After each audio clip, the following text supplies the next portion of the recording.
welcome to What Comes Next, Sociology for Sociology and Criminology students. It's a pleasure to see you here, those of us who are in the classroom, and also those of us who will be watching this later online as well. So this is an alumni event organised by our alumni relations team, who you can see around us, by Dr. Uma Chetan at the back there, who is your work-based learning tutor for those of you who are doing sociology and criminology, and also a colleague, and myself, Dr. Leah Sitkin. I'm the assistant head of school. I do know quite a few of you in this classroom, but I'm the assistant head of school for social sciences and with lead responsibility for employability. So I'm joined by a great, specially selected panel of graduates from our sociology and criminology BA courses who are going to share some insights on career options after graduating. Very important for all of us. We are going to start by our panel briefly introducing themselves, and then I'm going to put some questions to them, and you're going to have an opportunity to ask your questions after that as well. After we talk to our graduates, there's going to be a presentation from our careers consultant, Vanessa, who's over there, Vanessa Amiwala, and then some time to network and speak directly to us if you want to come up to the front. Just a few brief housekeeping rules. This session is going to be recorded, so be aware of that, and it's going to be shared at a future date. There's going to be around 30 minutes after the panel discussion for audience questions, so please have a think throughout about what questions you might like to ask. You will also be able to ask questions by raising your hands, or you can scan a QR code on the feedback form, which I believe has been handed out to all of you, to submit a question online. Okay, so you have different ways to ask your questions. So just to start by introducing our wonderful panel. Okay, we have 3 alumni speakers, all specially selected, because we're proud of them, who previously sat in your seats and have gone on to a very interesting range of careers. So let's welcome them. Can we have a round of applause first? Very nice. Okay, you don't need to do anything for a round of applause, that's great. Oh, okay. And we have Sabina in the middle here, and then one side in the middle, and Mashura, and also Kelsey as well. So alumni, can you turn on the microphone? Yeah. And just for a couple of minutes, can you briefly tell us when and what you studied with us, and a little bit about your career so far? Hi everyone, my name is Kelsey. I studied a BA in Sociology. I graduated in 2023, and ever since then I've been working in a student staff partnership project called the Pedagogy for Social Justice Project here at the University of Westminster. I worked as an intern originally, and I've now worked my way up to research assistant. Hi everybody, my name is Sabina. Can you hear me? Yeah? My name is Sabina. I graduated in 2021. I was studying BA Criminology. Since then I went on to do my Masters in Psychology at a different university, and now I'm doing a graduate scheme with local government. Hi everyone, my name is Marusha. I studied sociology and graduated in 2022. Since then, I also did my master's in human resource management at LSE, and I'm currently working at the bank in HR analyst team, where I work as organization development specialist. Okay, thank you. Thank you very much. Okay, so I'm going to start just by asking a general question. Okay, what did you do at Westminster, if anything, that helps you to figure out your career path? And what would you do differently if you had your time again? So we can start with you, Kelsey. So when I was at Westminster, I'd say a lot of the modules that I took seemed to shape the career that I'm in research, because my research focuses on education, specifically anti-racist and decolonial education, and like teaching and learning practices. And I did 2 modules which focused on education. So I did the Education Now module, which was in year 2, and then I did the Gender Education and Identity module, which was in year 3. Specifically, that module really helped me to understand this is something that I'm passionate about and I want to give my time to in a career, and something that I can see myself doing long term. But not only that, actually, through relationships that I built in that module, I was also able to eventually get a job that actually led to my job, having a relationship with my lecturer, who actually navigates, is basically at the head of that job. So those modules, in terms of content and in terms of learning, happen to be very, very important contextually, but they also, in terms of the relationship we're building, were crucial to being where I am today and being as confident in my job as I am because of those strengthening of relationships and those building relationships. Great, thank you, Sophia. And sorry, I think there was another question.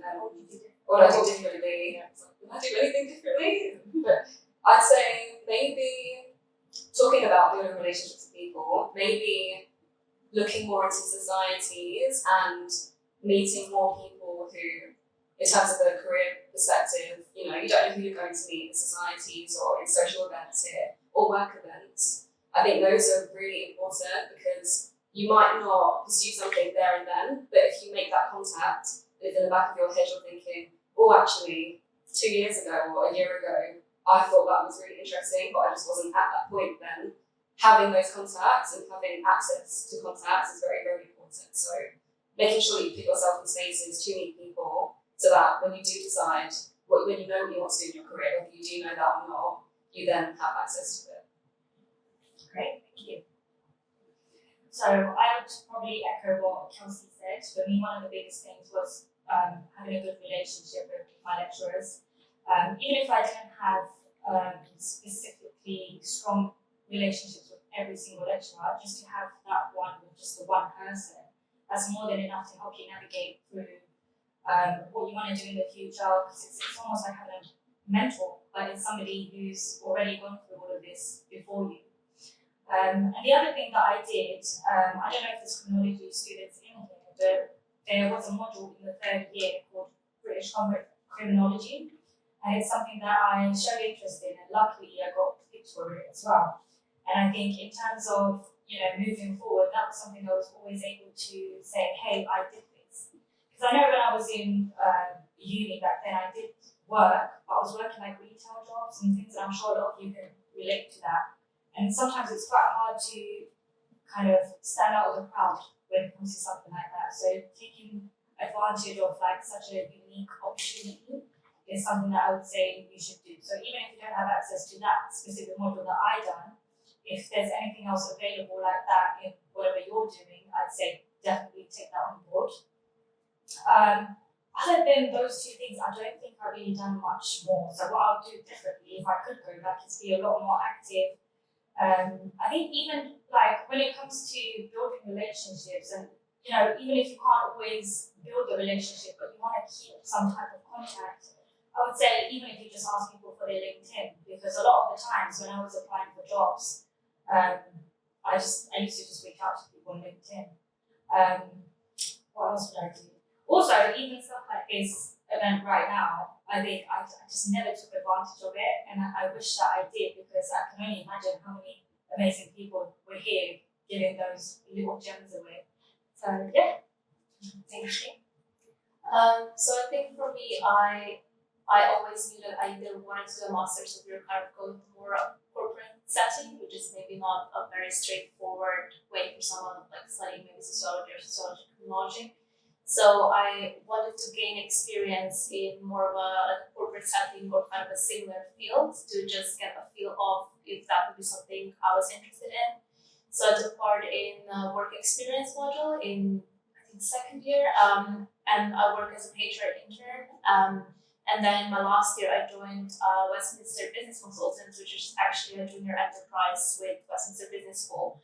And I worked there as an HR consultant, and it really helped me to also surround myself with students that were coming maybe from more like management business backgrounds, and really enabled me to learn from them as well.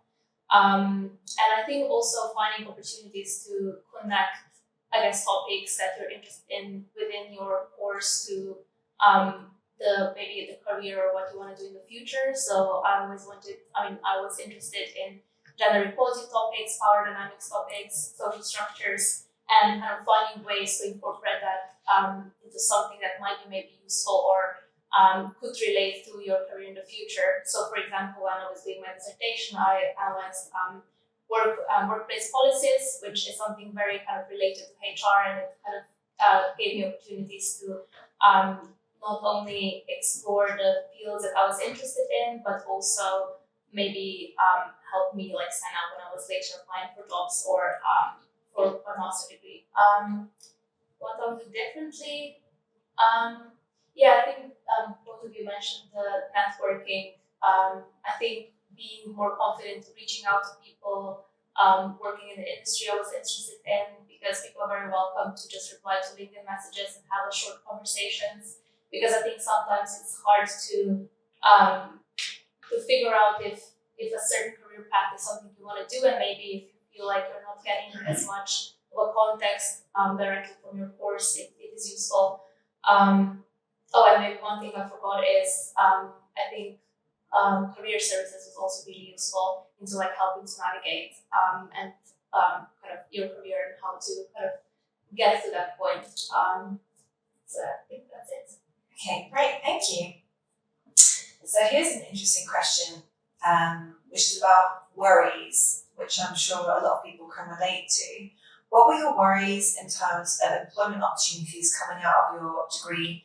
And then how did that match, your actual experiences? I think when there's a lot of like chat about sociology and criminology as degrees, and I think it's very problematic. And it's just like general media portrayals of the subjects that we take that we feel so strongly about. First of all, I would say don't let that cloud your decisions of pursuing your career, because you are in control of that, and you are, everything that you do, you should be empowered by that. So I think initially when I was coming out of my degree, I did think that might be a problem. I thought it might be a hurdle because of the employability rates, but I don't actually believe that now. But anyway.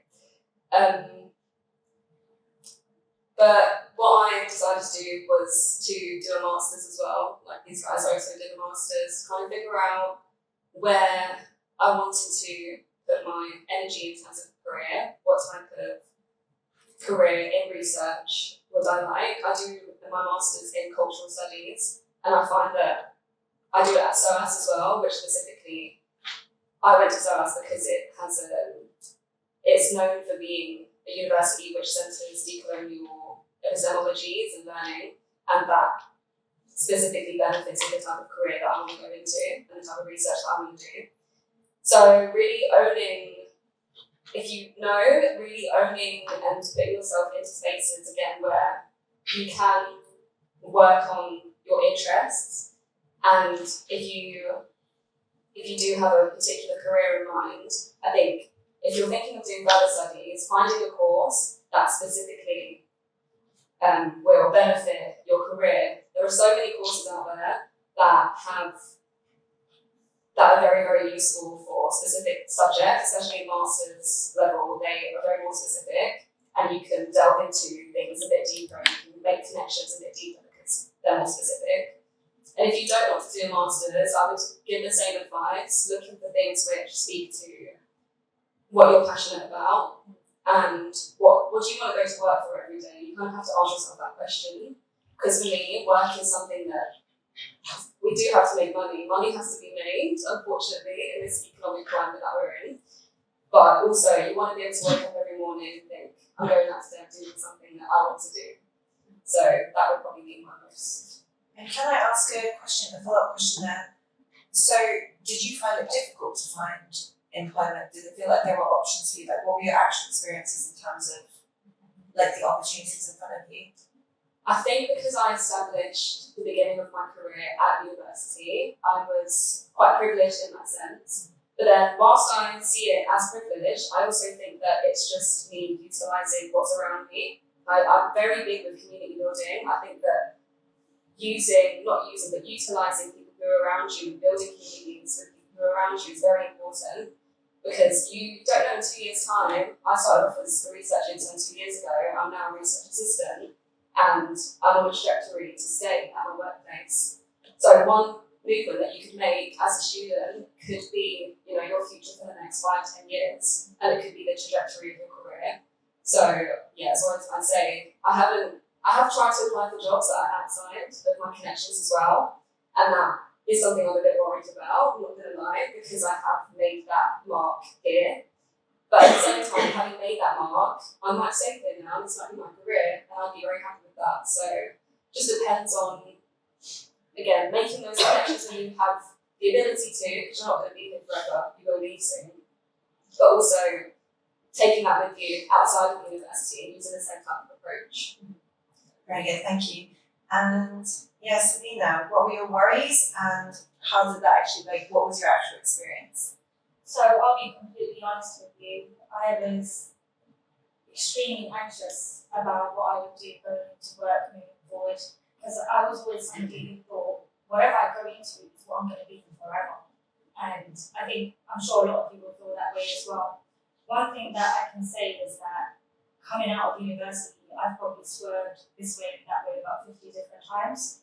So I'd say one thing that I realised while I was still at university was I had a very, very strong interest in psychology. And that was the reason why I went into my master's. And there's something that Kelsey said, which is that if you are doing a master's, be very specific about what you want to move forward with. Don't waste your time doing a master's on something that you're interested in, but there isn't really much to move forward with. So at the time, I was actually very interested in clinical psychology. Anyone who knows anything about that, it's a very, very tough career to get into in terms of opportunities, because you need to be able to get clinical experience before you can even do the doctorate. So that was my thing. I done my master's. I have no regrets with that because I did build so many skills along the way. But then when it came to actually trying to apply for things in clinical psychology, things where I will have, someone, a clinical supervisor who could vouch for me, it was nearly impossible. And I had spoken to other people who were in that field who I think they were working in something psychology related, and they didn't really get into the doctorate very easily. So for me, I had a lot of personal barriers as well. I had a dependent at home, so being a mother and trying to navigate my career kind of added on to that. So where there were opportunities were probably somewhere quite far outside of London. And if you're someone that you don't have those type of barriers, I would say take advantage, get out there, go, and don't be scared, just go for it. But if you're like me and you have barriers, don't worry, you'll still get somewhere. But sometimes you've got to know when to switch. And I think for me, I spent a couple of years trying to do psychology, trying to get into that field, and I've done a lot of volunteering around it as well. But I realised I don't even want to do it anymore. It's come to that point where the signs are there and I need to move forward, no matter what, move forward. And there's nothing wrong with switching careers halfway or switching interests, because your interest can still be there and you can still leverage it later, which is what I'm doing right now.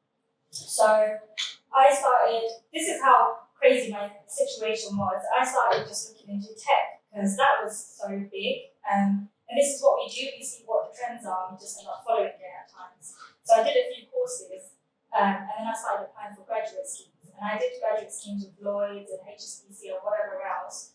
Some of them I got right to the end to like the assessment centre and the interviews. And while I was doing it, I was like, this isn't even for me. I don't even enjoy it. But luckily at that time, I also applied for the grad scheme, which I'm doing right now with the local government. And it's so funny because I've basically circled back to criminology and psychology anyway. So in applying for that, I'll talk about the hiring process later, but I've now been working very closely in the community safety aspect of it. So I'm part of the governance part. So I'm in the corporate centre basically, and I work with members, so like councillors, like elected members, people who are voted in. And I work very closely with the chair for community safety, and even recently I brought in the borough commander from the Met Police, I brought in the community safety team that's internal, external services, charities, advocates to all sit down and actually talk about what's the issue right now and how can we improve our borough. So I guess essentially, criminology was a very long time ago for me, but I've still come back to it now. So yeah, it was very difficult, and I think if there's one piece of advice I'd say moving forward, two pieces of advice. Don't be scared to switch careers if you have to, because you will eventually come back to your interests and keep moving forward. And secondly, what was my second advice? I forgot. Okay, if it comes back, I'll tell you. Thank you. I think I can mainly speak from kind of applying mostly, for example, to like consulting and financial industry. And I think a lot of students coming towards the end of their degrees have a lot of stress and anxiety surrounding like where to apply to, what you want to do, will you actually get paid enough? Is it somewhere that you can like have progress in your career? And like the job market's quite tough. There would be like so many applicants with like great backgrounds and a lot of experience. So I think also maybe applying for jobs and being interested in things that are not directly related to your experience can be quite discouraging, because you sometimes feel that you are not going to stand out, or like you don't have a chance of getting a job. But I think that maybe having all these worries, what I've learned is that most employers actually look for transferable skills. So even if you don't have direct experience with something, or you read through job descriptions and you kind of see all the things that you don't have experience with, or all the things that you don't think you can do, I think showcasing things like critical thinking, problem solving, analytical skills, things that you actually do learn a lot through your degrees, through research and writing assignments, things like that. I think those are the things that the employers really look for. So I think similarly, I would say to kind of not limit yourself in what you're applying to, feeling that you can't like really fit in, or that maybe you don't have enough experience compared to other candidates, and just try to position yourself like through your skills and abilities, and just kind of confidently apply for the jobs, and don't like be discouraged into applying, because you get a lot of rejections before you get like one yes, essentially. Okay, thank you. So now moving into the hiring process itself, what was the hiring process for your current job like? So the hiring process for my particular job that I do now was quite quick, to be honest. It was so it started through word of mouth. So I was literally in class with who now would be my line manager, and they were my lecturer. And they were just advertising the job in class. And I decided to apply for it through the talent bank. Sent through my CV, sent through cover letter, questions, all based on really the skills that I had then, which were mainly my classroom skills in terms of like what I learned from my course.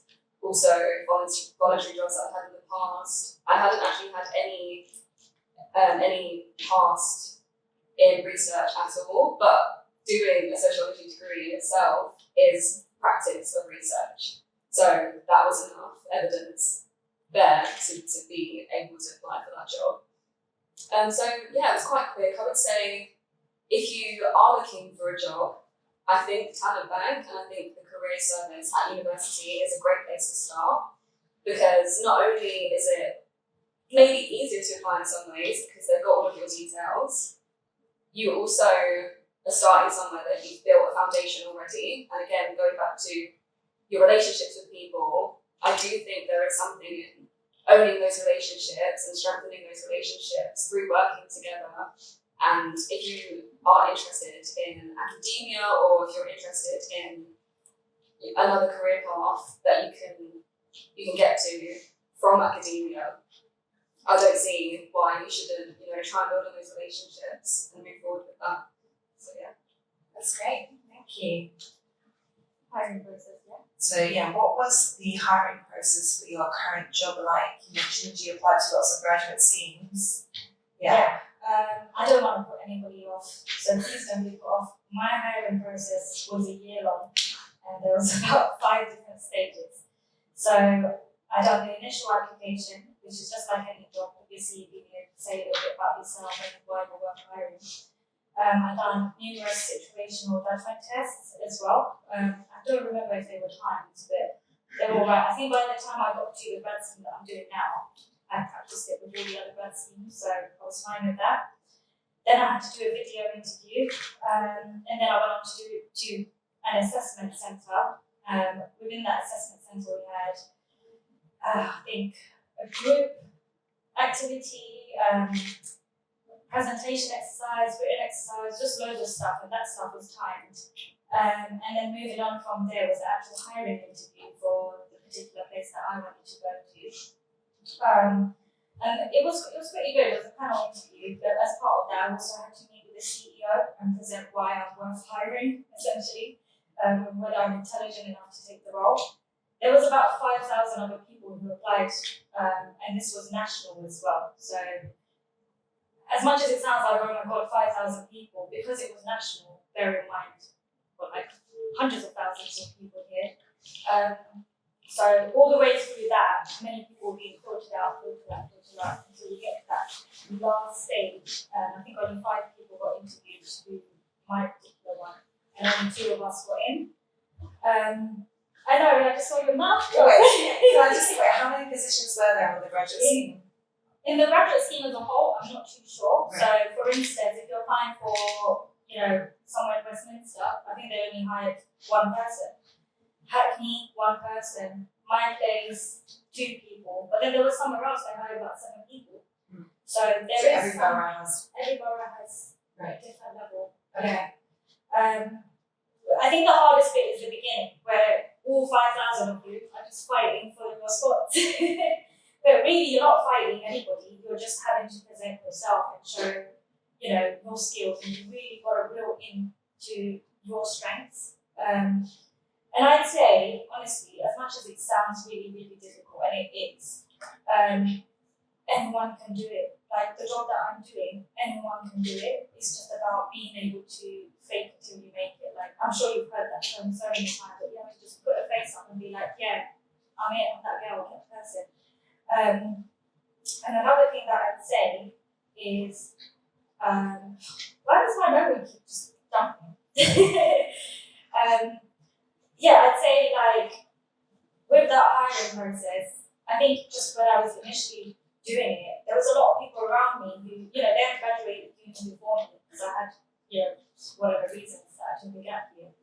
And they were like, I tried to apply for a grad scheme and I didn't get through the first stage, and it's probably rigged or it's too competitive, there's no point. And having that negative kind of opinion around you, and there was a lot of people who said that, it can put you off. I almost didn't apply because I thought, who am I? What have I got? What's good enough about me? And you're going to question yourself like that a lot of the time. And I'd say whatever negative voices are around you, you have to ignore it because that's somebody else's journey. Whether they failed or I wouldn't say failed, but whether they got rejected from it, that's up to them. They're going to find where they need to be. But if you want to apply for something, go for it.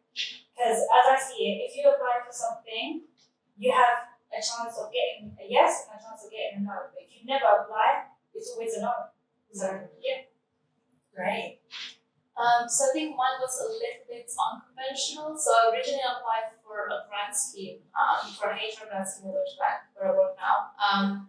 And it was a similar process, a couple of thousand applicants, multiple stages, and I got to the last interview stage and I was rejected for a grad scheme. But at the final interview, I was interviewed by my then manager at the team I'm currently working now.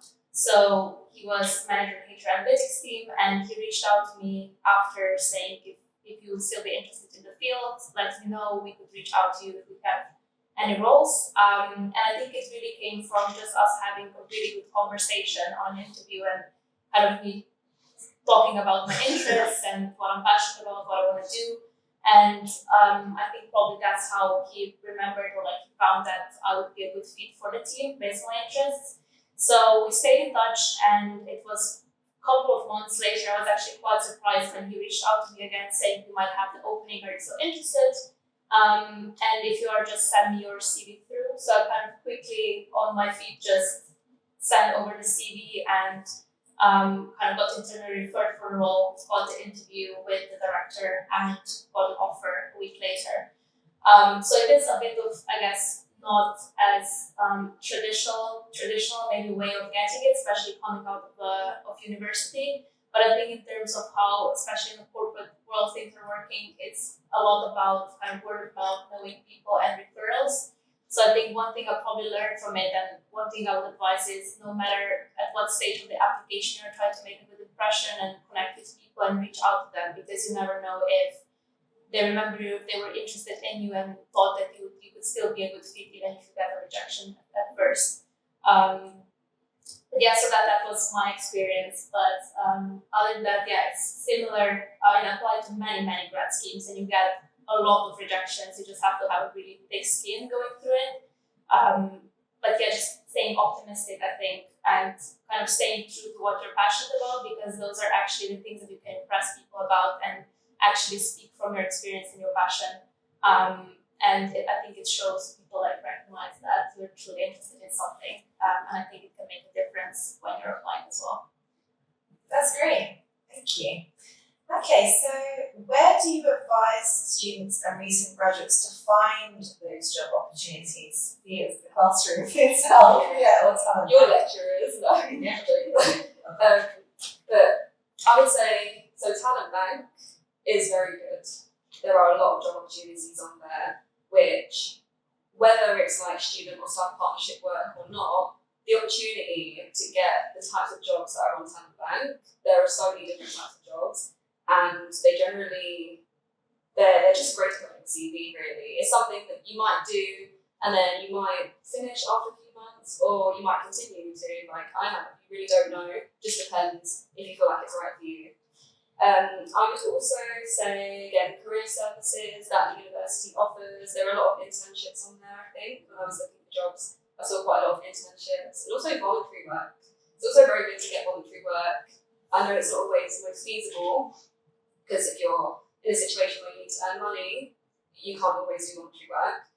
But if you do have the time and the privilege to do that, it's something that you're really passionate about. I think getting some voluntary work on your CV is very important. Also, I think it really depends on what type of work you want to do, but if you are interested in social relations, anything to do with working with people, starting with your communities as well, or communities that you're familiar with, these are places where they are integral to us and to our being in our everyday lives, and sometimes I think it's really worth putting that back into our communities. So it might even be like a local food bank. If you're interested in charity, you might work for a local charity, you might volunteer for them, and then you might find a job opportunity along the line. It's just about searching and seeking through through what you're ambitious about, what you enjoy doing, and then seeing what comes of it, if it ever does come. Great, thank you. That's good. Thank you.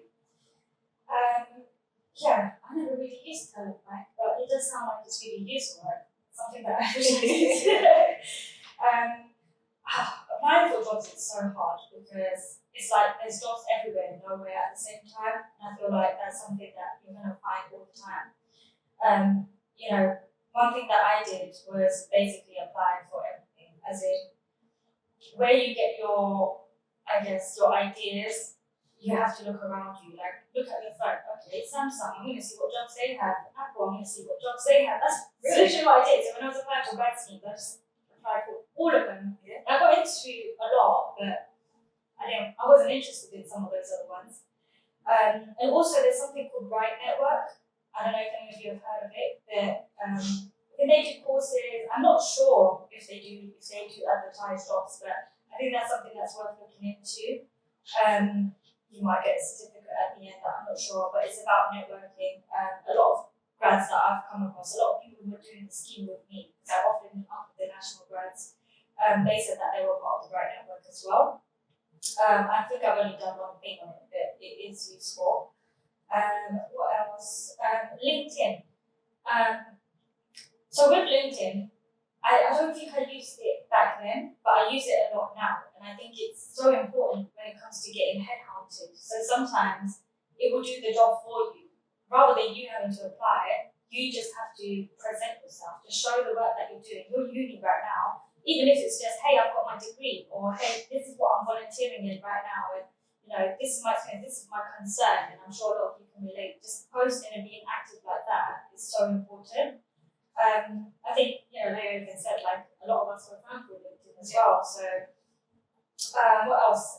Chelsea kind of spoke about volunteering. I don't want to talk too much about it because I know you already have, but I know that I've volunteered for so many things, and I thought I was doing it for the clinical psychology stuff, but I realised that gave me an edge when it came to applying for what I'm in now, which is the graduate scheme, because I was able to really just say, hey, I did this, I've got connections there. You're going to want me more than people over there who have done nothing.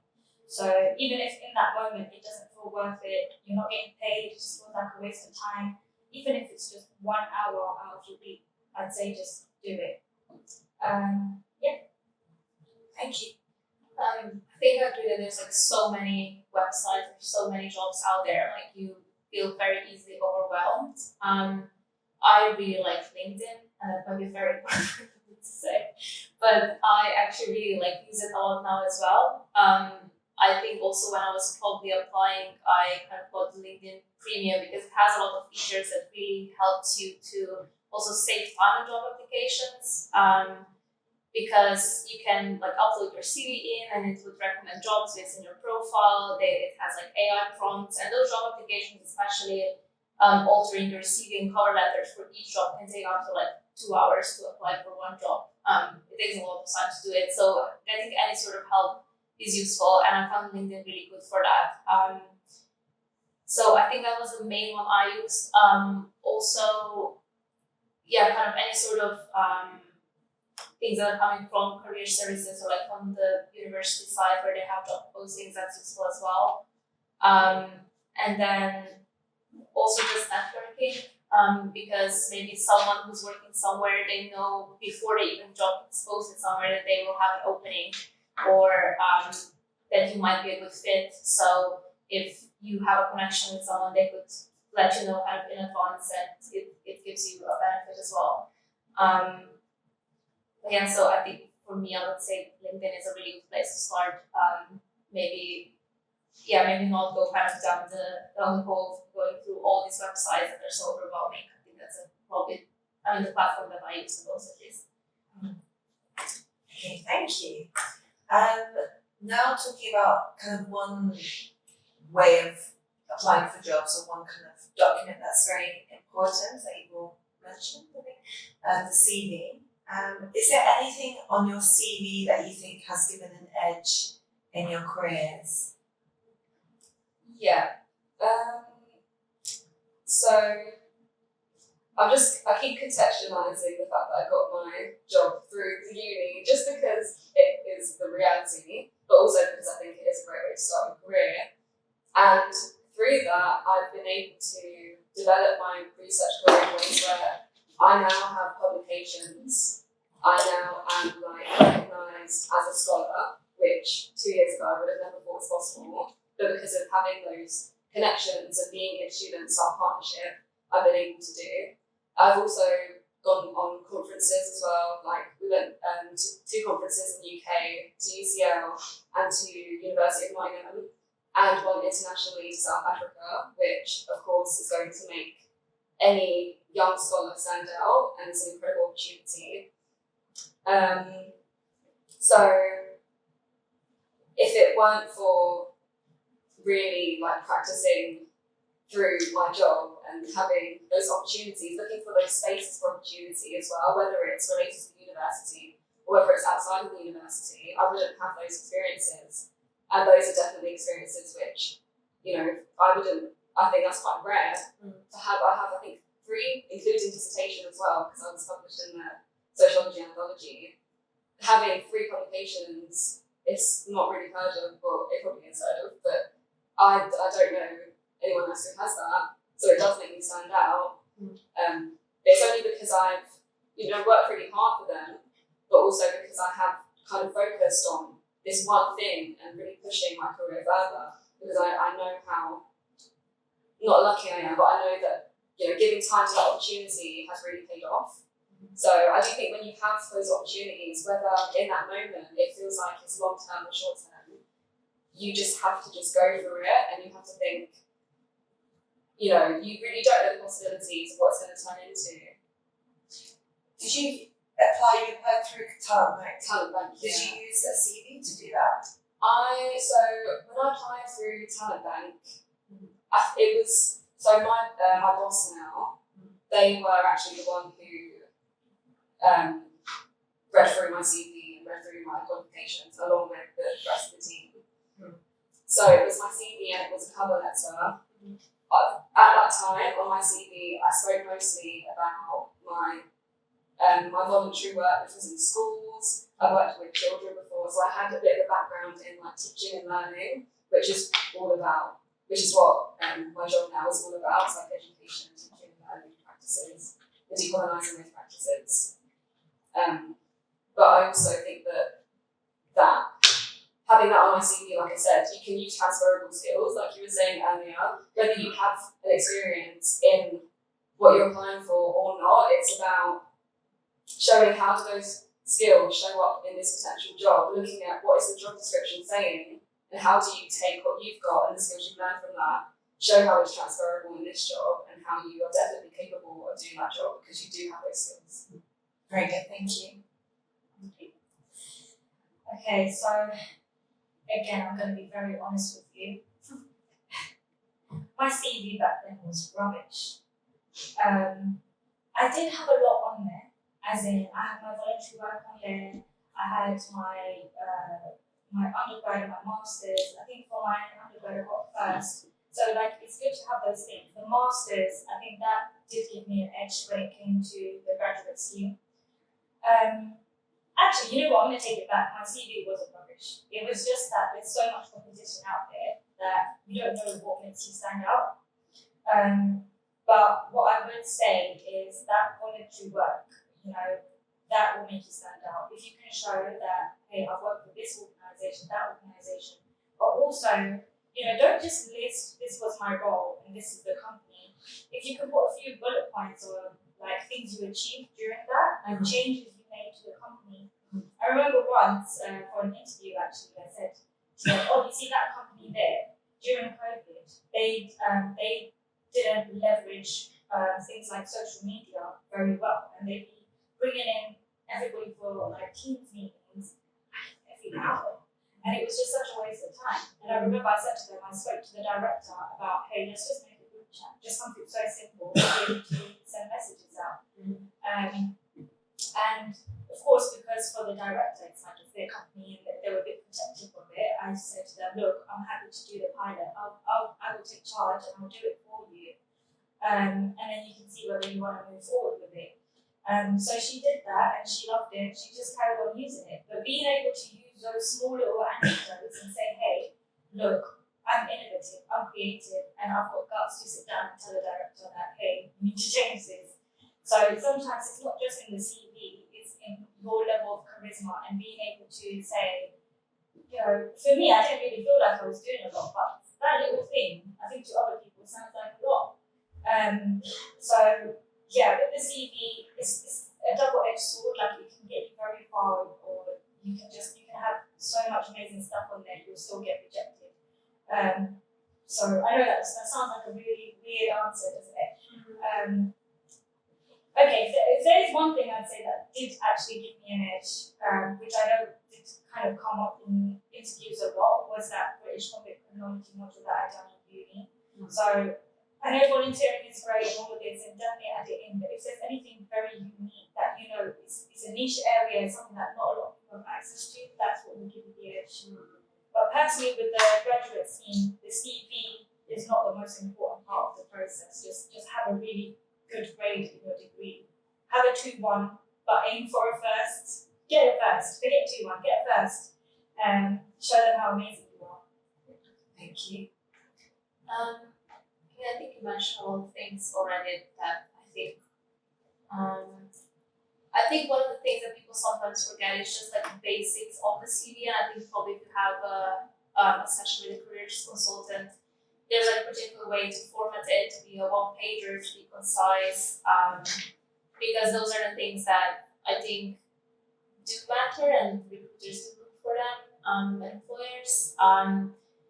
think, not sure. I think the one thing that made me stand out was really utilizing kind of every line of my CV to be really relatable to the job, but like showcasing my experience and skill and really kind of using those action words to emphasize kind of what you did, for example, manage this or led that or collaborated on this and this, kind of really relating it to a job description as well.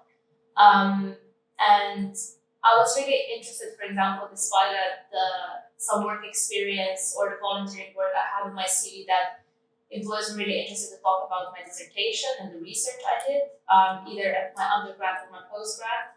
They were really interested in topics and methodologies, and I think you can really use that to your benefit because you're really immersed in that work and you know a lot about it, and it's essentially your project and you can really use it to showcase your skill. You're leading a project, you're managing it, you're doing time management, analysis, so all those things that you can, for example, just take from your work at university. So I think I would suggest to include your dissertation definitely as one point on the CV, because I think employers are usually interested about it, and you can have a lot of conversation about it because it's a topic that you know very well.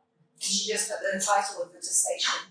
Yeah, so where I had, for example, degree in university, underneath I would just say, for example, I don't know, dissertation, title this and this, and then maybe mention a methodology, what it is, either like qualitative analysis or quantitative whatever.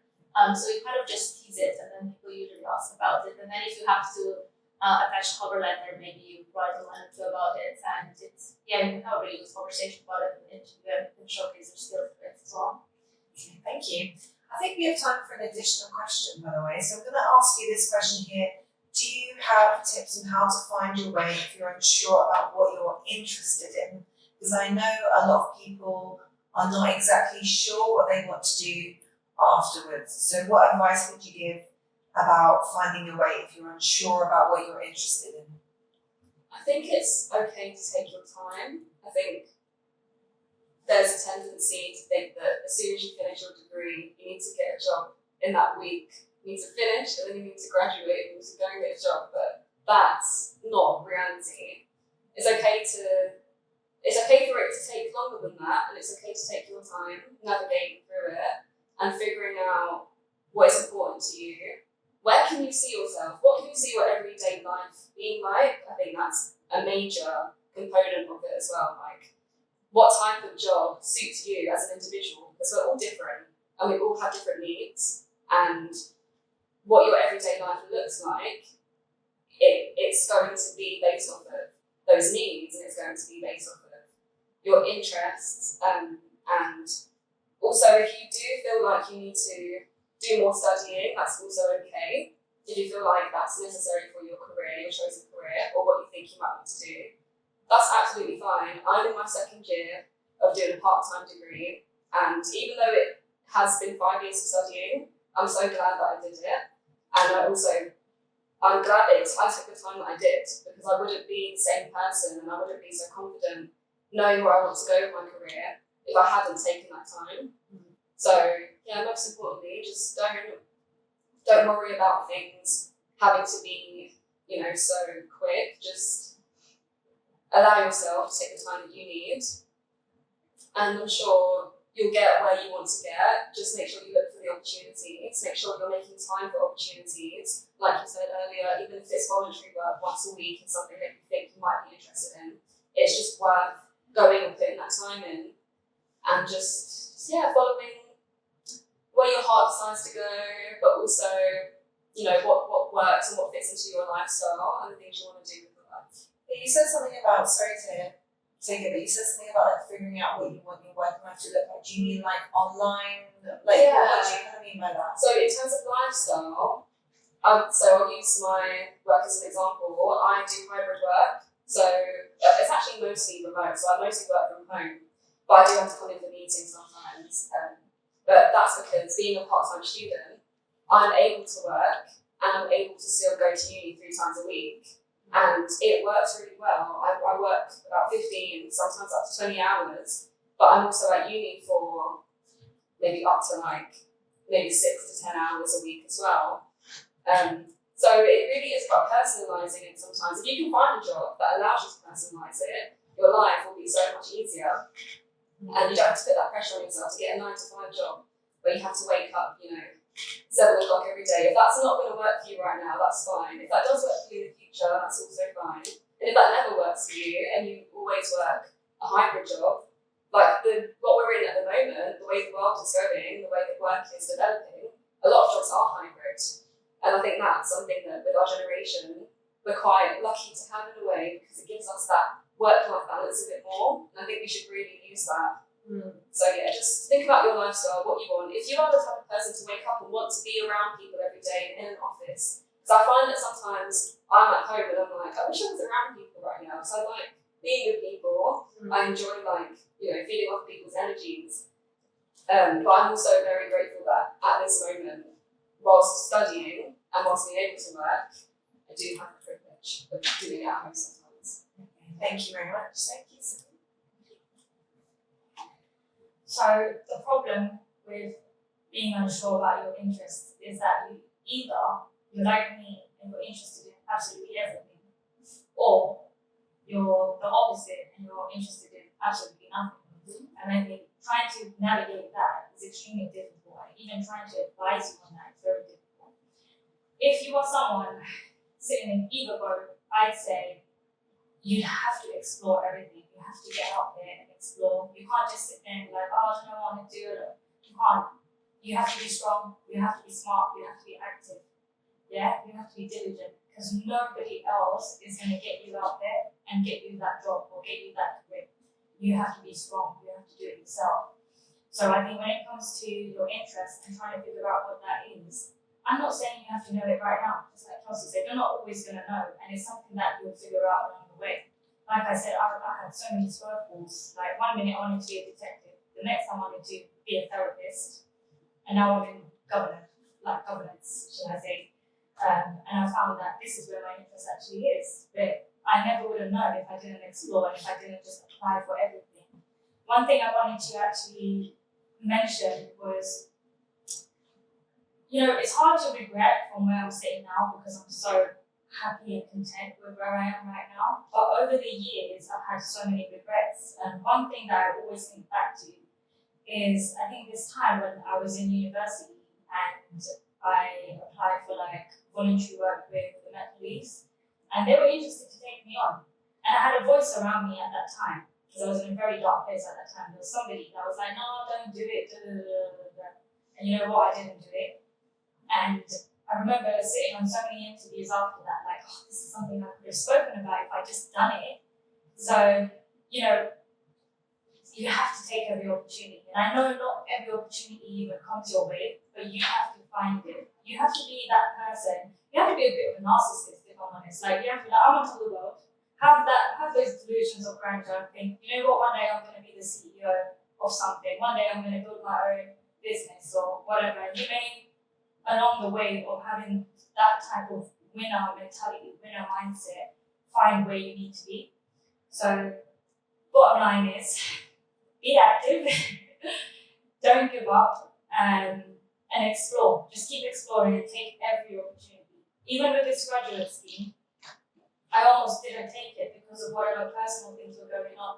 So just to highlight what you were saying about lifestyle, even for me, work-life balance was so important because I have so many commitments in my personal life that I did not want to be sitting in an office 9 to 5 every day doing the commute. It's long, and this is a new era, so you shouldn't have to do that. But one thing that I did want to say is lifestyle comes after. You have to focus on what do I want to do, where do I want to be, and what will that look like.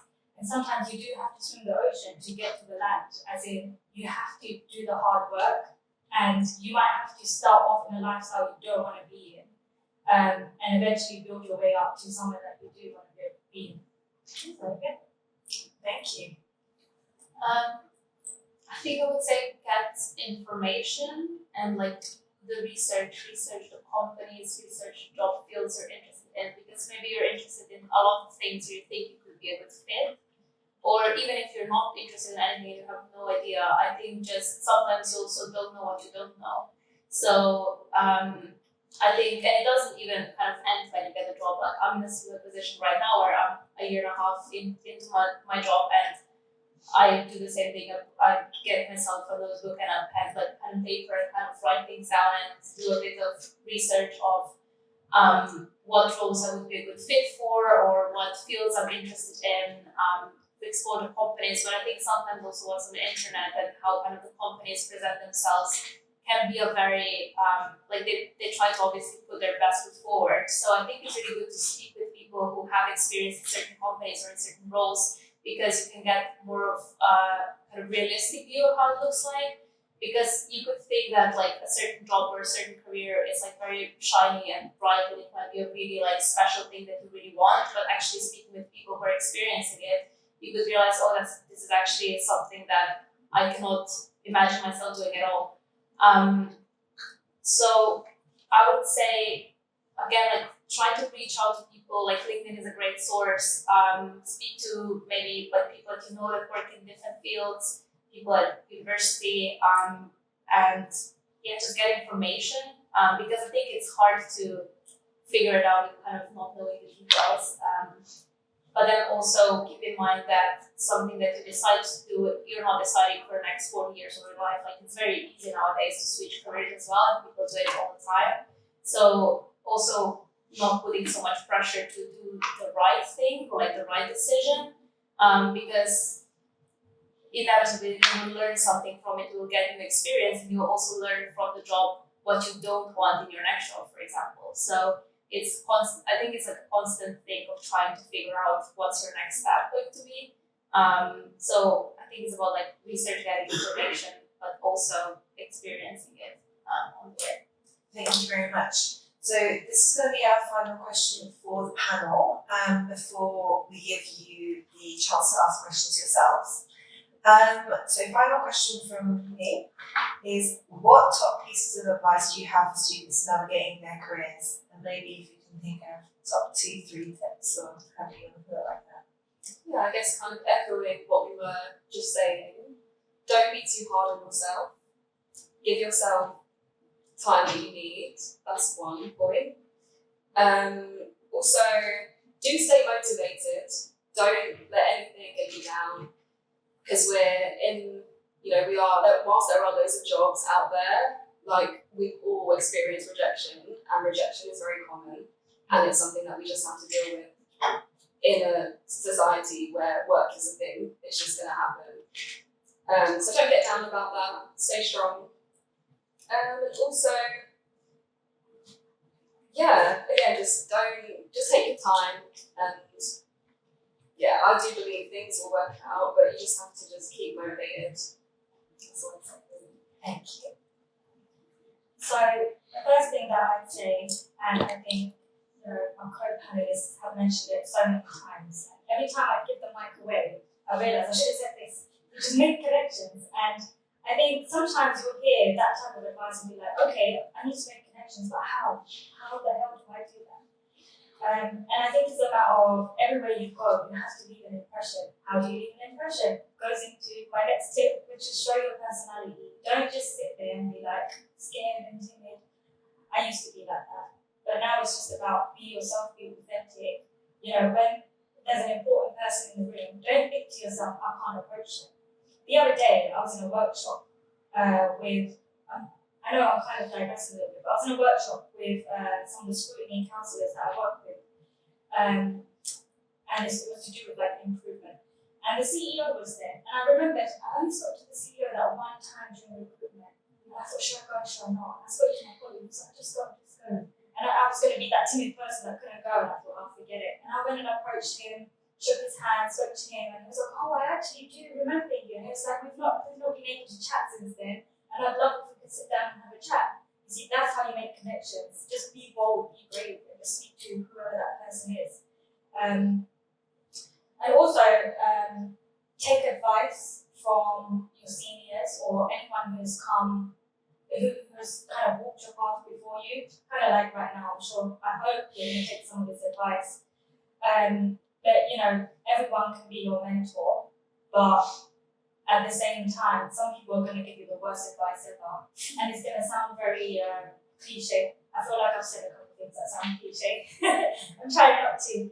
But yeah, show personality, make connections, and the last thing is market yourself. And I know through making connections and showing your personality, you're going to do that. But what I said earlier about LinkedIn is just such a tool. It's a CV in itself. And you need to start making posts on there. Like, even for me, I didn't do it all these years, but it's something that I'm doing now. And I've had people in my workplace come up to me, and they go to all these networking events that I can't go to, and they say, oh, as soon as people know that I work here, they ask me about you. And it's people that I've never even met before. And I asked them, how do they even know me? And they said, LinkedIn, they just seen your posts on there. Or someone else in some other place has mentioned your name to other people. And that's how you get known. That's how you make connections. So all of those 3 pieces of advice, they link in. Thank you. Just to plug in, we've got a series of events, which maybe Vanessa will mention, I'm not sure, which are about growing your brand on LinkedIn. I think we missed the in-person one, but keep your eyes open for an online masterclass that's coming up shortly. I will also be taking it to see how I can improve my LinkedIn profile because it's not very good. But yeah, sure. Yeah. I think I'll agree with everything that's been said. So I'm not going to repeat it's too much. I think one thing that's like very practical and that you can really easily get access to while you're at university with career services is like get your CV and cover letter good, like, and know how to write a good cover letter based on the job description and really get into the skill of doing it. Because I know it's a very annoying part of doing it for every job application, but it's like very essential. So I'll just say, like, as a one tip, that would be a very practical one. And yeah, I mean, networking, as you mentioned, and not being afraid to apply for things, even if you think that things that are out of your reach, or maybe that you're underqualified for them, or maybe you don't have the experience. Try to market yourself in a way that you can relate to it, and you never know. Like, you have to try before so that maybe you get a yes. And with all the projections that you get, sometimes you just have to like do 50 and get 50 no's, and then 51st would be a yes maybe. So it's just a matter of kind of going forward and just I think not being discouraged as well. But yeah, I think the one tip, very practical, CV and cover letter. Thank you very much. All right, that comes to the end of me asking you questions. So what I'd like to do is invite all of us to give our panelists another round of applause. So now it's time for you. So we have time for questions from the audience. So as I said beforehand, you can either raise your hand if you have a question, or scan the QR codes on your surveys and on screen to submit a question online, and I guess they will be coming through to me on the computer here. Great. I'd also like to ask everyone at this moment to take a couple minutes to complete the feedback form about the event either now or when the session ends. It will really help, and you could even win a £20 Amazon voucher. Is that correct? That's great. Okay. So yeah, I'm gonna give it a few moments to see if anyone. I can see someone submit a question on here, and I'll also ask you to think yourselves and raise your hands if you have any questions, and we can move the mic around. You can just share this one. I'll share this one, yeah. Lovely. I quite like this one actually. It's not very professional. So I've had one question coming in here, but would anyone like to raise it? Yeah, thank you very much. Hi, so you all mentioned volunteering and Kelsey as well, the talent bank. I was curious if anyone accessed like maybe more kind of traditional work experience routes, like summer internships or even like paid work experiences, like during study, or even the like taking a year out to work.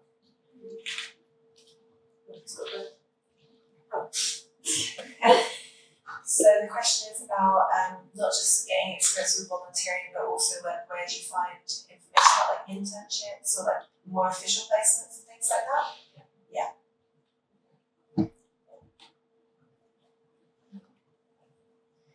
So for me, that's something I didn't do. I didn't go down the route of internships, which I think it's a really good route to go down actually.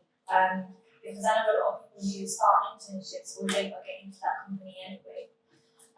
One thing I can say, if you are looking for internships, then the same place that you go to for grad schemes, they usually do internships. So I know like one place that I applied for was Deloitte, it's one of the big four. And they have like a bunch of different things as well, like internships, grad schemes, apprenticeships, higher apprenticeships for grads, like loads of different things there. I wish I could kind of tell you every single place I applied for, but some of them are just not coming to my head, unfortunately. But do you know what? If you want, you can add me on LinkedIn as well. My name might be up there somewhere, and then I can kind of try and research for you. Wow, what an offer. I know you said about thinking separate from the talent bank, but the talent bank does have a lot of internships, because I started off as a research intern, and I have friends who are, whether you want to do research or not, I think it's actually a really good opportunity, because you don't have to want to be a researcher to be a research assistant. It's kind of about broadening your skills in terms of data collection, or working in a group, or producing presentations and organisational skills. There are so many skills you can learn. I'm sure there are many other internships on there as well, which are not research related. But yeah, I would definitely suggest, even though you said to not look at the talent bank, still there are so many internship opportunities on there. Yeah, I also didn't go down that route, unfortunately, because I also know a lot of big companies, especially in kind of corporate world, they do. You often get offers after you do internships with them. I was unfortunately, there was also COVID while I was doing my undergrad, so it was a bit tricky. I moved back home for that period, so I wasn't also in the country, and I think a lot of the internships were also kind of not happening at the time. I think a lot of them are advertised on LinkedIn as well, but most companies who have grad schemes, they also do internships. Just one thing to keep in mind is that usually they do it for first and second year students only, the internships. And when you're a final year student, big companies usually then you have to apply for a grad scheme. So that's how it usually works from my experience. But yeah, unfortunately, I don't have kind of any other. I did the paid internship as like a research assistant at university for like a month, but I applied straight through university as well. So yeah. One other thing that I wanted to say, it's a little bit controversial, but I got this piece of advice from someone extremely senior. So ChatGPT is your best friend. So if you are looking for internships, you could even try and ask them there, can you direct me to internships in this area or whatever, and it will actually list you companies and things as well. I use ChatGPT a lot. I use it at work right now sometimes. Be very careful with it. You don't want it to lead you the wrong way. So have a good level of discernment when you do use it. But when it comes to research, that's a really good starting point, and then you can look further after that. So moving on from ChatGPT, we've got a question here. Tips for getting a first class degree, if you did, or any tips for kind of studying, I guess, but aiming to get a first class degree. Richard, what's having first? Yeah, so I have both experience there for undergrad and postgrad, and it's quite similar. I think staying on top of your work probably is one of them, and do the readings. Even though there's a lot of them, especially if you go into a master's degree, there's a lot of readings you have to do every week. But it is very helpful, kind of at the end of the day, you stay in touch with what you're working in the lectures, you can participate in seminars, you're more engaged. You have broader ideas of the subjects, which I also really kind of experienced being in a master's degree where I went into something that didn't have knowledge, like a lot of knowledge from before. And I could see, for example, the length of the time I needed to write the assignments at the beginning of the year or end of the year. Because end of the year, you have so much more scope and knowledge based on the lectures and the work that you do. So I think it definitely helps. And also, being in regular contact with your lecturers, your mentors at university, because they can also give you like very good I think reviews of your work. What else? I think really applying it like critical thinking, kind of writing essays from different perspectives, considering not only one angle but multiple, and compare them and find the evidence and reference read it. I think those would be my top tips, I think. So for me, I think it's very important that whatever you write about is something you're interested in. I don't think I ever would have got first if I didn't just always write about what my interests were. And I think that's the good thing about the course that I done. It came from so many different disciplines, like whether it's psychology, sociology, or just criminology. It was all in there. And it was about focusing on what's important to me right now. What do I, on a normal day, wake up at 3 a.m.? I know you've all had this, where you wake up sometimes at 3 a.m. like, oh, what's this? And then you have to Google it. Like, what's the thing that keeps you up at night sometimes that you want to know more about? The other thing that I'd say is know your weaknesses in your work. I know we all hate the feedback aspect. Sometimes we just we get our assignment back and it's like, oh, I got this grade, okay, next. But actually, you need to look at the feedback that you get. What's wrong with your work? What's great and what's wrong? And I know that different lecturers will give you different feedback. I think, especially when you're in your third year, you need to understand what's that lecturer looking for, based on feedback they've given in the past. You need to know how to use your sources. Don't be using random articles. Get onto Google Scholar and use the journals and articles that's on there because they're real published work.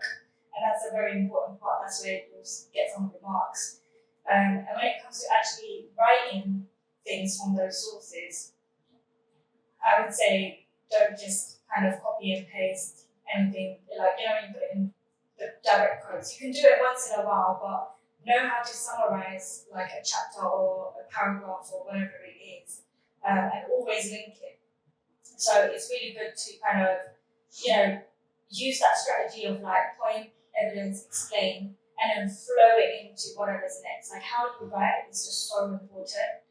The other thing I'd say is work with your peers, as in don't copy each other's work and don't do work together like that, but do discuss. If there's something you're struggling with or struggling to understand, that's what your classmates are there for.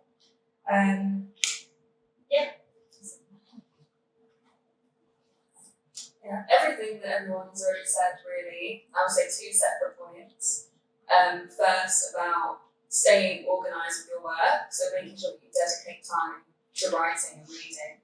Because I'm going through something quite similar at the moment where I've been studying for 5 years and I have so many readings for work and for uni, and sometimes I have had an approach where I'm like, I'm just going to skim through this and I'll be alright, and then I'm at a point where I'm like, no, actually when I'm writing, I need to come back, I need to conceptualise, I need to go through the readings and really understand it in my own way. So making notes in a way that you understand is really helpful, because it's not only useful for when you're writing, but also just conceptually, you get to another understanding of things, and you feel like, you're like, yeah, I know what I learned today, I actually consumed it and I understand. And secondly, actually I think that was the point, if that makes sense too. That's totally fine. I'm really liking these answers because this is what we tell our students as well. Do the reading. Yes. Does anyone have any questions from the audience? Want to raise your hands? Okay, yeah. Jackson. Okay.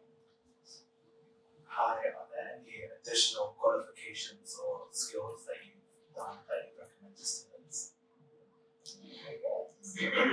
So any additional qualifications that you would recommend? I mean, you've all done masters, right? Would you recommend them? That's the other question. But any other qualifications as well?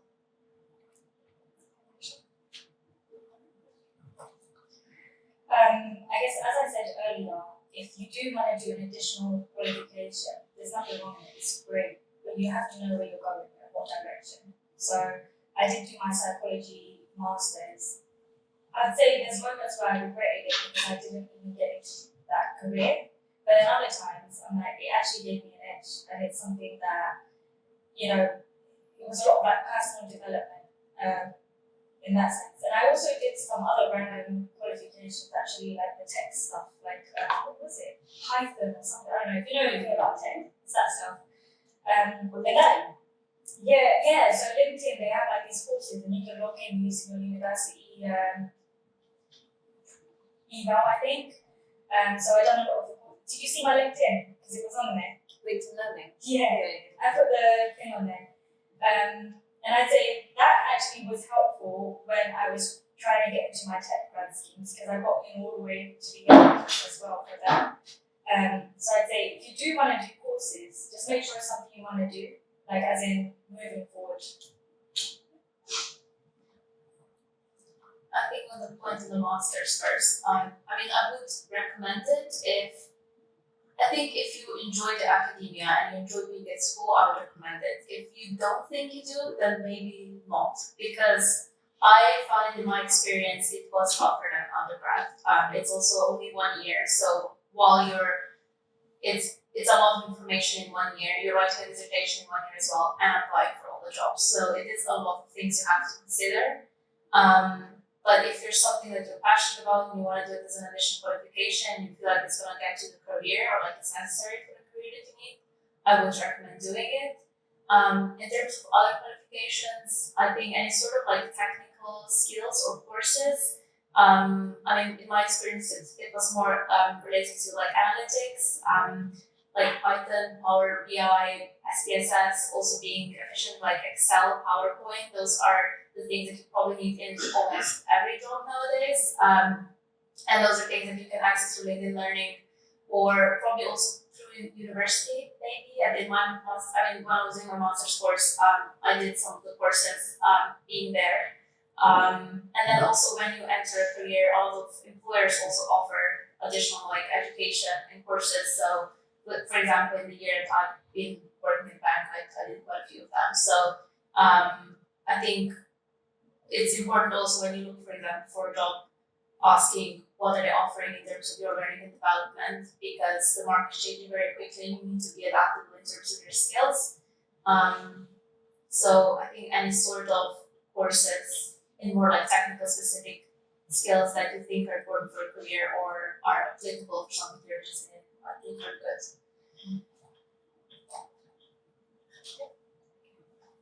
Right, any other questions? Please raise your hand. In the audience, yeah, thank you. I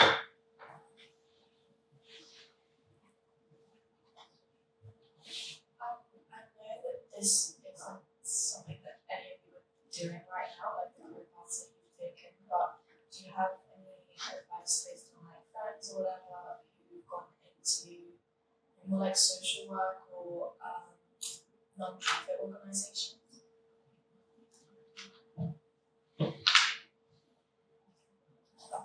I don't have a lot of advice in this, but what I do know about social work is I think you do need an extra qualification for that. So whatever your local council is, they tend to have some information written on their website about what you need to do, and they usually kind of offer their experience there as well. So that's the most I can say, really.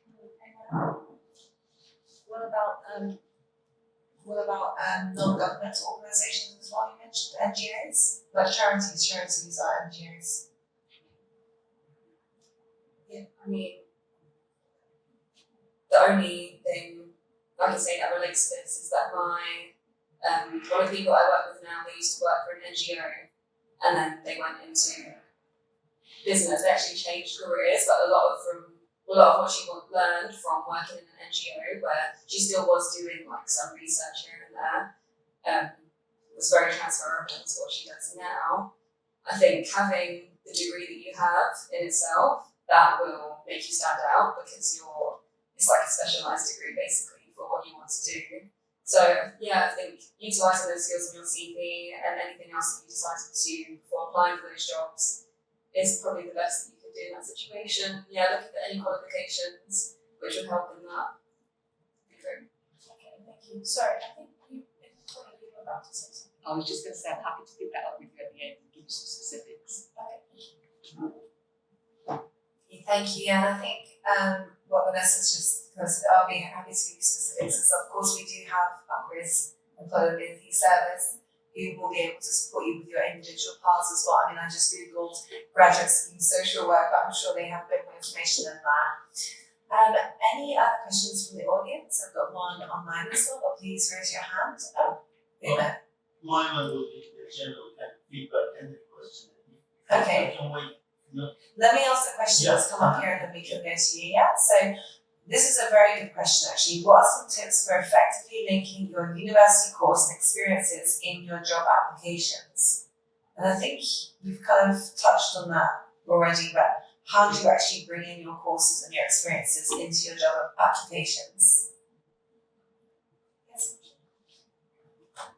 I think I mentioned it before with the dissertation. I think it's, for example, even if you're applying, for example, for a corporate job or any sort of other job and they have in their job description, like you need to have experience, I don't know, with good communication, teamwork, all the things like that.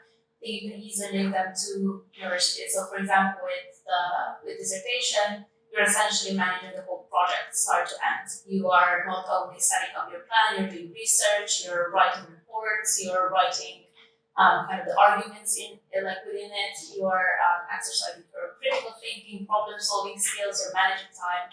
With any sort of teamwork that you do in the seminars, you can say you work well with the team, with people from different backgrounds. If you lead a team, you can also point out that. So any sort of, I think I would lead with a skill and then provide an example. I think if you lead, those are essentially all the transferable skills that you learn either in a job or at university. They're essentially the same skills, but then you have to find a way to, find an example for it. So either through your work, dissertation, teamwork, anything like that. I think you mentioned a really great point there, which is about how you answer, which is lead with a skill and then put an example in. So with application example of how you would do that. Okay, yeah. So I don't know if you're talking about the initial application or things in the middle of the interview, because nowadays it's not just CV and interview, it's like CV, this, and interview, not just with grad schemes, just with a lot of things. So if it's the CV, the bit in your CV under education, for me, I wrote in the degree I have, I wrote my grade, and then I also just wrote in, like you said, research skills and teamwork and whatever, but I also highlighted what I did for my dissertation. I think that's highly dependent on what job you are applying for as well, but most jobs would want these type of skills. And then when it comes to stuff like your covering letter or your personal statement, that's where you will hone in on your degree. And again, you'll talk about the same type of things, but it will depend on the job. Like for me, I done criminology. If I applied for something in, so my dissertation was in domestic violence and domestic homicide. So if I wanted to now apply for something like a refuge, like a women's charity or something, that's something that I would really place focus on. But say instead I'm applying for research assistant, then I'm going to start focusing on my research modules and talk about all the qualitative and quantitative data I've worked with. So it's all about really knowing what you're applying for. Another thing I'd say is that every job you apply for usually has a job description. So say essential criteria and then optional. I actually helped my friend get a job with this, which is, and no one ever tells you, but when you're writing out your application, you need to, even if you spell it out, you need to show that you meet that essential criteria. Even if you copy and paste that criteria and then below that you write, here's what I've done, which is, I can't think of an example. Like teamwork. Yeah, but it's the same concept of point, evidence, explain. And you do that with every single part of that criteria. And if you can do the optional bits in that job description, that helps as well.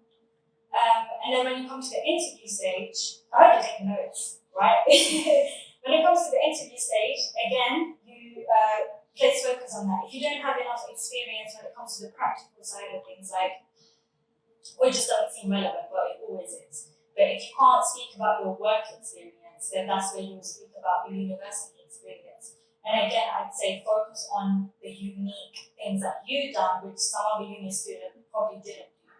Yeah. Thank you.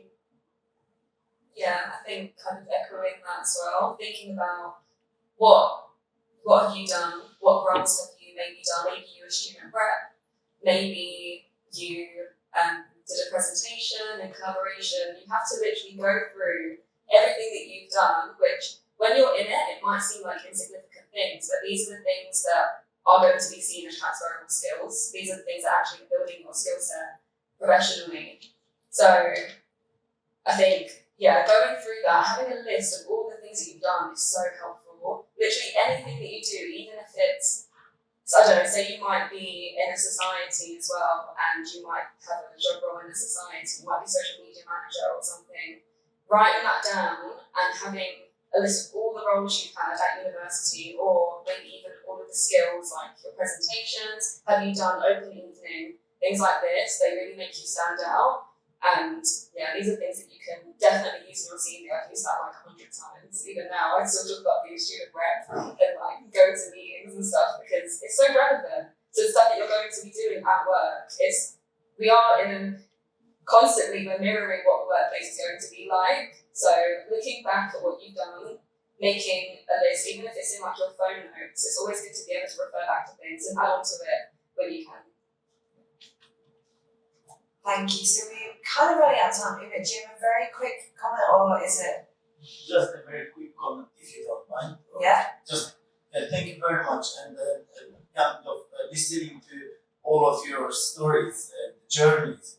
I'm so happy and proud actually, because I was one of the lecturers there, and I've written references for some of you. The thing I've just realized so far is that there is a holistic story actually. It's not just to focus on one point and to move up. I realize what your story is telling us, that as a student, the moment you have arrived here as a first year student, you have made yourself known to the lecturers, you were involved, you were actively engaging with seminar discussions, with the way that you communicated with your lecturers, the level of professionalism you maintained while you were a student during your work placement. So all these kinds of things I can see that have given you a position that now you are sitting there and advising. Thank you very much. And one question is this: that we have an issue actually here. There should be around over 100 students here at this event now, maybe 50 students. But do you think that we can do something different to make these our students come and benefit from the events like this and from the stories, from the valuable experience that you just shared with us? Just any tips or any good things. Thank you very much for everyone. Thank you. You know what I'm going to say is actually this is interesting as a question for the audience as well as the speakers. So I'm going to ask maybe if people can put that kind of information, if there's a space in the feedback survey, like a kind of general space, like we really would love you to give information there, because in a way I always say I never worry about the students who I see, I worry about the students who I don't see. So I'm going to ask everyone, and I'll speak to you afterwards about if you've got any tips, but for the audience to give any thoughts that they have, because you are students, in the feedback survey. There's also a question here about how long should a CV be, but maybe I can ask Vanessa to kind of quickly mention that in her talk. Okay, so I think, so this final little section here, Vanessa is going to be talking. So I think this is the end for us with our panel. So I'm going to say thanks once again to our panel and to all of our students for the question as well. Let us do another final round of applause for them, okay? So you have been wonderful, and we're very proud of each and every one of you. You're very impressive young people. And I've actually learned quite a lot from my own career before when I leave Westminster, never. As I said, students, please complete the feedback survey, but it'll be really helpful and you could win the £20 Amazon voucher. So what we're going to cover, so going to have a look at what we offer, the specific careers support, and then I want to take you through the resources that we have that you can use and how you can actually use them to enhance your employability and your experience in terms of getting specific jobs. If any of you have any questions, please feel free to raise your hand and ask them as I go through. I'll also be available at the end if anyone has anything specific to ask. So what do we offer? So we offer a number of things. We offer careers advice and support, so that can be on a one-to-one basis. We offer placements and internships. Some of you have heard already the power of having a placement or an internship or a placement in terms of elevating your employability and gaining very specific experience. We organise a range of events throughout the whole year. We also heard about the importance of volunteering, mentoring, enterprise. So if any of you are thinking of starting up your own business, there's a range of resources and support available around that. And then I want to look at specifically about building skills and building your experience. And we've already heard how important that is in terms of how we apply for job roles and also how we use those in terms of the workplace as well. So let's just begin with the advice and guidance, and I'll take you through step by step. So we do have quite a bit of advice and guidance on offer. So we can help you with career planning, career options, pathways and routes. If you're thinking about further study, we can also help you with very specific things like your CV, your LinkedIn profile, application forms. How do you get them right? There was a question earlier about, CVs, what length do we need to have? We can support you with that. And for those who had that question and want to know, it's generally a 2-page CV. For some sectors like finance, it's a 1-page. So it does tend to be sector specific, but for your sector, generally 2 pages that you're allowed to have. So we can support you in job searching, how to apply for graduate schemes, where you search for them, what ones are available, and then also support you through the interview process, assessment centres, how to get them right, psychometric testing and personality tests. We've got a range of resources, and I'll cover those in specific detail as we go through, but those are the highlights in terms of the advice and guidance. So in terms of how it works, we offer 2 types of appointments: a long appointment, which is 45 minutes. They're bookable 3 weeks in advance and normally 4 in a year. And we also offer 20-minute appointments, which you can book 1 week in advance, and they're unlimited in the amount. And we support you up to 3 years after you graduate. So let's just look at the resources specifically around building your experience. How do you do that? And we've heard about the importance of having experience and how to sort of articulate that on our CVs and our application forms and LinkedIn. So first of all, we have a placements team and internships team who can support you specifically with finding placements or internships. They work closely with employers. And they have live vacancies that you can search and have a look for.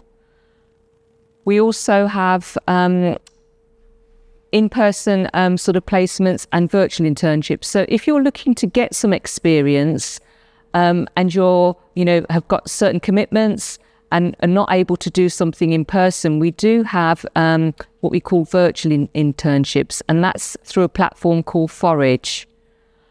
Whereby you can actually sign up for a placement and then do that in your own time. And it's something in terms of evidence that you can put on your CV that's really helpful moving forward. There's also teaching placements, and we've heard a lot about the talent bank. So that's a really wonderful opportunity for you to use. And I wanted you to remember that the talent bank is actually just for students at this university. So you're competing with students just specifically at the university. So it's a great way of finding opportunities within the university. We also pay really quite well to get your experience, and who knows where it leads. We've already heard from Kelsey how, that took her to where she is now and how inspiring that was. Volunteering's also been mentioned today. So I wanted to put that up. We do have a volunteering fair and a team specifically to support you if you're looking at volunteering opportunities.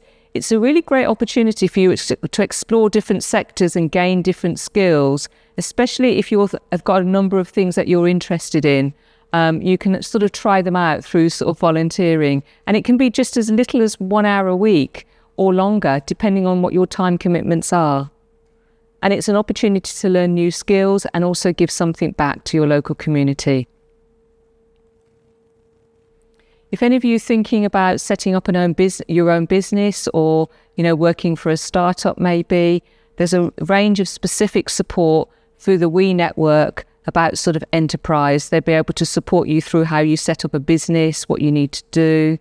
And it's very specific specialist support. And they run a range of programs and events and workshops specifically around enterprise and setting up your own business. And they also have competitions as well with external partners such as Santander. So we've looked at experience and some of the ways that you can build that experience. I'd like to then move on to how you can build your skills. We've heard a lot today about transferable skills as well as very specific skills that we can apply in terms of our applications and also in the workplace. So a number of ways that you can build your skills is through the Westminster Employability Award. Are any of you doing the Westminster Employability Award at the moment? A few hands? Okay, that's brilliant. There's actually 4 levels, so you can start off with the bronze, silver, gold, and we've got a new platinum level, and it's for undergrads as well as postgraduates. But it's a really tangible way to sort of recognise your extracurricular activities that are employability related, that you can talk about potentially at interview as well as put on your CV. We also run a wide range of events and careers fairs. We run specific employer events. So we do have, sometimes the police, the civil service, so very specific employers for your area of potential work that you can hear speak. Some are virtual and some are in person on campus, and I'll talk you through how you can access that information and find them. And then we also have the Virtual Skills Academy, which is run throughout the whole year, and that's specific workshops about how to put together your CV, your LinkedIn, your cover letter, how to survive an interview. So they're very specific employability related topics that you can listen to. They're normally about an hour, and as I said, they run throughout the whole year. And then we also have pathways that you can learn specific information in your own time and do that online. Talked already about work experience and internships, talent bank and volunteering. I just want to focus on LinkedIn Learning because I want to flag this one up because it's really important. So LinkedIn Learning, you get a free subscription to LinkedIn Learning. So the university pays for you to use LinkedIn Learning for free. If you had to pay for that, it would be over £200. Here's the rub. It only is active while you're at university. So when you graduate, the day you technically graduate is when that subscription falls. So do make use of it because it's a really powerful way for you to, upskill, to learn a new skill, whether that's learning about pivot tables on Excel or something, creative or something that you're interested in. You can learn that in your own time for free. You can also get a certificate and a LinkedIn badge as well. Again, helping your employability, your online presence, and demonstrating what you can do. And then we also have Engage Plus with interactive videos, and then potentially, if you're looking about your own sort of self-awareness, it's a bit like a personality inventory. So it's about getting to know you a little bit more and what you potentially can offer. I heard a lot about the importance of LinkedIn and expanding our networks. So I'd like to spend a little bit of time on that, if I may. So mentoring is also a really good way of having an employer to support you in a specific chosen career, getting very specific advice from somebody who's in industry and support you on your career journey. And I'll spend a little bit more about that in terms of the schemes under mentoring. We've heard about LinkedIn already and the powerful impact that can make. Most of recruitment actually is done by LinkedIn nowadays. So your online presence and profile is going to be so important. And we've heard a lot today about the importance of making connections and having visibility online. So LinkedIn is key. Next Thursday, we're actually having a LinkedIn masterclass, which is open to all of you to attend. There's an external speaker coming to give you the lowdown about LinkedIn. I'll also be there to talk to you about how you actually articulate your skills, both on your CV, your cover letter, through interviews, and maybe through an assessment centre. So it's a wonderful opportunity. If you wanting to know more about LinkedIn, to get your profile where it should be, do come along next Thursday, because it will be a wonderful session for you all to benefit from. And then we do have very specific career and employer-led events, as I've already mentioned.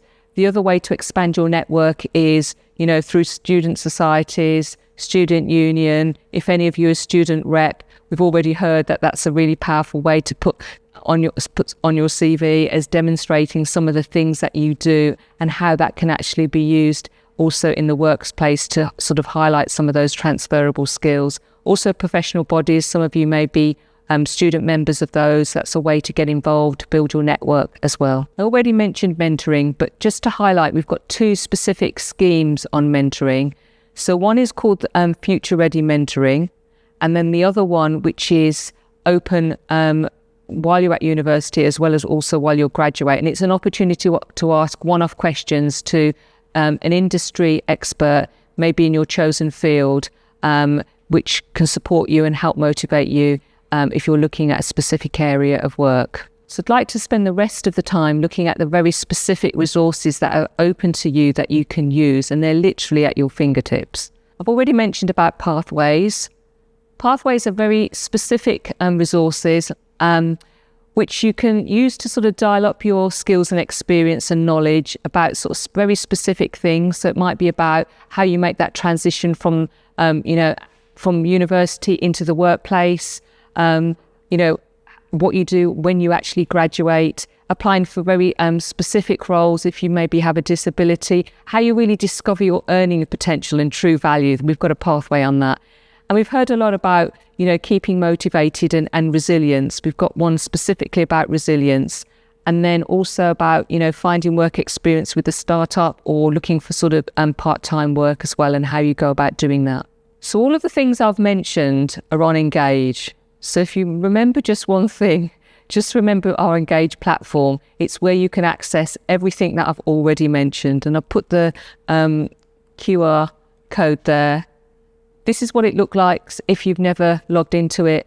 I hope some of you have and have used some of our services. I think most of you will have, but that's how it looks when you sort of log in. And basically, you can look for jobs, you can look for placements, you can look for events, you can sign up for a pathway, you can book an appointment to see anyone in the careers team or in the placements team.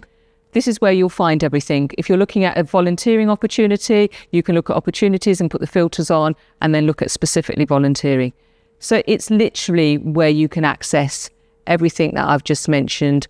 And there's also some very specific online tools and resources as well, which I just want to take you through. So if you click on resources at the top, this is where you'll get the drop down to access specific online tools. And I'd like to spend a little bit of time just highlighting some of these key online tools that would be really useful for you. So we've already heard the benefit of AI and how we can potentially use it. So we've got a CV checker, which is called CareerSet. Bear in mind, most CVs are not read by human eyes on the first sift. Over 90% are read by AI and applicant tracking software. So you do need to always tailor that CV to the sector and the job role that you're looking to go for. Remember, we've already heard the importance of keywords and how to put those in your CV, how to demonstrate your experience and your knowledge. So you do need to think about that. So if you're unsure about how your CV is looking and where you're at with it, you can upload it on CareerSet and it will give you some feedback as if AI is going to see it, and it will give you some top tips. If you're thinking about an interview, how you're going to succeed in that interview, Shortlist Me is the online tool for that. It gives you an opportunity to practice interview questions. So actually verbally giving your answers and recording them, hearing how you sound, and it will actually give you very specific feedback on the questions that you answered really well, areas where you could develop and improve on. And then if you're thinking about international opportunities or you're an international student, we've got Going Global and Student Circus. I've already mentioned about LinkedIn Learning. Do use it while you're at university. And then we've got Engage Plus and then My Plus, which is a specific resources, if you've got a disability, to support you into the workplace. So that's CareerSet. That's the QR code for that. As I said, 24/7 feedback as if AI is going to read that CV. This is what you'll see when you log in. So you basically need to sign up with your University of Westminster email address to be able to access it. Shortlist me, QR code for that. Really do practice your interview skills. Don't leave it to the very end. Interviews are pretty tough, for anyone. So the more practice that you can get in, the more confident that you'll be when the final thing, comes to fruition. Graduate first. Now, we heard a bit about aptitude tests and, sort of personality inventories, surviving through an assessment centre. You need to practice. Don't just think you can just wing it and just go turn up at an assessment centre with no prior practice. You're going to need to practice. It brings familiarity with the type of questions that you're potentially going to get asked. We heard what Sabrina said about situational judgment tests. You can practice them all with Graduate First. We pay for that subscription for you to use freely. It will give you the answers, how to approach the questions, and give you some very specific feedback. Going global, if you're looking at opportunities abroad, it's a really powerful resource. Again, you can use it for free. You can use it while you're at university, as also when you graduate as well, for up to 3 years. It's real-time information. So say, for example, you wanted to work in the States. It would tell you live vacancies in the specific area that you're looking for. It would tell you about accommodation, tax, what you need to know in terms of working in the States. There's also got a cultured wizard on there. So if you're looking at sort of cultural differences, how the UK compares to the country that you're maybe looking to work into, and the differences and the commonalities, that's a really good resource on there as well to use. Student Circus. If any of you are international students and wanting to get employment in the UK and then wanting to find sponsored employment opportunities in the UK, we know how hugely challenging that is. Student Circus is a free platform that you can use. It will only advertise vacancies from employers that are willing to sponsor international students. So it does all the work for you, and it also advertises internships and placement opportunities as well. And then eGrad Careers is really another resource which is about different sort of graduate level jobs, internships, and it's got lots of videos and interactive careers information and courses that you can use. And then finally, I just want to share with you about early career support. So, when you graduate, it's not going to be that too far away. We do support you, and we have a specific program called the Graduate Success Series. Very specific resources for newly qualified graduates, as well as those in the final year, dedicated to you. A lot of industry experts and employers talking about specific areas and helping you to make that sort of transition into the workplace and to develop once you're in there. And the last thing I'd want to say is use us as much as you need to. That's what we're here for. We want you to succeed. We want you to, have that great graduate job and just be the best that you can be. And thank you all for listening.